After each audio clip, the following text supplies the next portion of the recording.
ಉಪರಾಷ್ಟ್ರಪತಿ ಜಗದೀಪ್ ಧನ್ಕರ್ ಅವರು ರಾಜಸ್ಥಾನದ ಜೈಪುರಕ್ಕೆ ಇಂದು ಭೇಟಿ ನೀಡಲಿದ್ದಾರೆ. ಈ ಸಂದರ್ಭದಲ್ಲಿ ಜೈಪುರದಲ್ಲಿ ಮಾಜಿ ಉಪರಾಷ್ಟ್ರಪತಿ ಭೈರೋನ್ ಸಿಂಗ್ ಶೇಖಾವತ್ ಸ್ಮಾರಕ ಗ್ರಂಥಾಲಯವನ್ನು ಉದ್ಘಾಟಿಸಲಿದ್ದಾರೆ.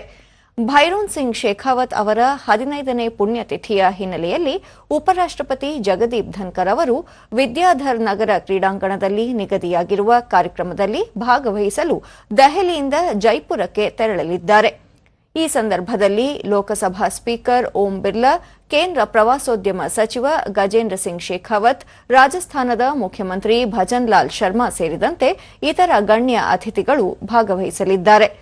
ಭೈರೋನ್ ಸಿಂಗ್ ಶೇಖಾವತ್ ಅವರು ಆಗಸ್ಟ್ 2002ರ 19ರಿಂದ 2007 ಜುಲೈ 21ರವರೆಗೆ ದೇಶದ 11ನೇ ಉಪರಾಷ್ಟ್ರಪತಿಗಳಾಗಿ ಸೇವೆ ಸಲ್ಲಿಸಿದ್ದರು.